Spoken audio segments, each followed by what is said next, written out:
Hi hello welcome to Lakshmi Robbi YouTube channel. Lakshmi Robbi YouTube ఛానల్కి హృదయపూర్వక స్వాగతం. ఈరోజు మీ అందరికీ చాలా స్పెషల్గా నేను ఇంట్లో తయారు చేసిన Jain creamy cheese tomato pasta రెసిపీని మీతో షేర్ చేయబోతున్నాను. ఉల్లిపాయ వెల్లుల్లిపాయ లేకుండానే కూడా ఎంతో రుచికరమైన పాస్తాను తయారు చేయవచ్చు. ఈ వీడియోలో మీకు చూపించబోతున్నాను. ముందుగా నేను తయారు చేసిన పాస్తాను ఒకసారి చూడండి. ఎంత క్రీమీగా ఎంత చీజీగా ఉందో చూడగానే తినిపించేలా ఉంది కదా. మరి ఆలస్యం చేయకుండా ఈ పాస్తాను నేను ఎలా తయారు చేశానో స్టెప్ బై స్టెప్ కలిసి చూద్దాం రండి.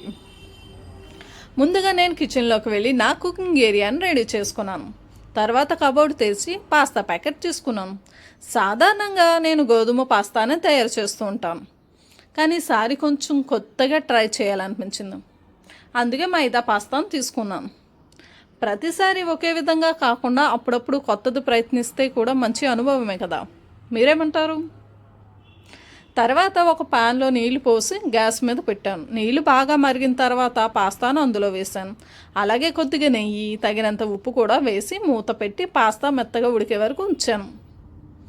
ఈ పాస్తా ఉడుకుతున్న సమయంలో నా కూతురు స్కూల్ నుంచి వచ్చింది. నేను కుకింగ్ వీడియోలు తీస్తూ ఉండగా నా వెనకాల ఎంతో సరదాగా ఆడుకుంటూ ఉంది. ఆ చిన్న చిన్న అల్లరి, ఆ నవ్వులు నా వీడియోకి ఇంకా అందాన్ని తీసుకొచ్చాయి.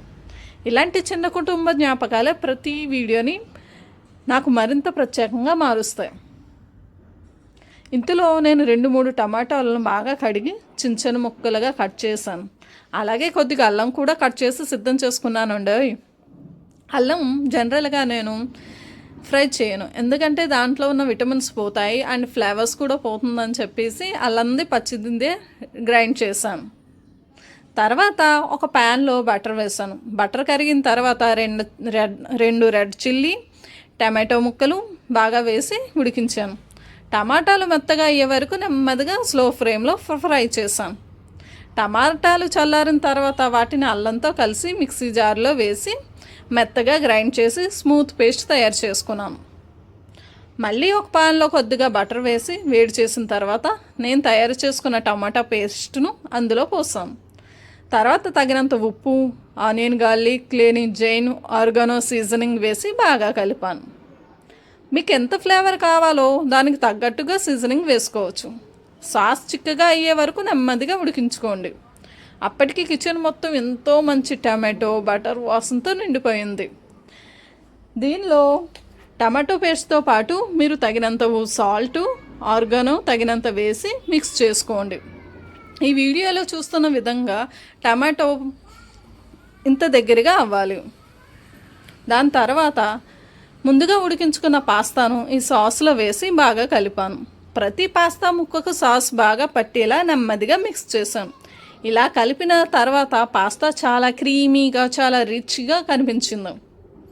చివరిగా పాస్తాను ఒక అందమైన ప్లేట్లోకి తీసుకుని దాని మీద కొద్దిగా ఆరిగానో, నువ్వులు ఇంకా చీజ్ను బాగా వేసి డెకరేట్ చేశాను. చీజ్ కరుగుతూ పాస్తాపై పడినప్పుడు చూడడానికి ఇంకా అందంగా అనిపించింది. ఇప్పుడు వచ్చింది మా ఇంట్లో అందరికీ ఇష్టమైన క్షణం. ఈ పాస్తాను నా కూతురికి టేస్ట్ చేయించాను. మొదటి బయట తిన్న వెంటనే ఆమె ముఖంలో ఒక పెద్ద నవ్వు కనిపించింది. వావ్, చాలా యమ్మీగా ఉంది మమ్మీ, చాలా బాగుంది అని చెప్పింది. ఆమె ఆనందంగా తింటూ ఉండడం చూసి నాకు కూడా చాలా సంతోషంగా అనిపించింది. మన చేతులతో ప్రేమగా చేసిన వంటను మన పిల్లలు ఇష్టంగా తింటే ఆ ఆనందం మాటల్లో చెప్పలేం కదండి. మీరేమంటారు? అదే ఈ వీడియోలో నాకు లభించిన అందమైన క్షణం. మీరు కూడా ఈ రెసిపీని తప్పకుండా ఒకసారి ట్రై చేయండి. మీకు ఎలా వచ్చిందో కామెంట్స్లో తప్పకుండా చెప్పండి. మీ కామెంట్స్ చదవడం నాకు చాలా ఇష్టం. ఈ వీడియో మీకు నచ్చినట్టయితే తప్పకుండా ఒక లైక్ చేయండి.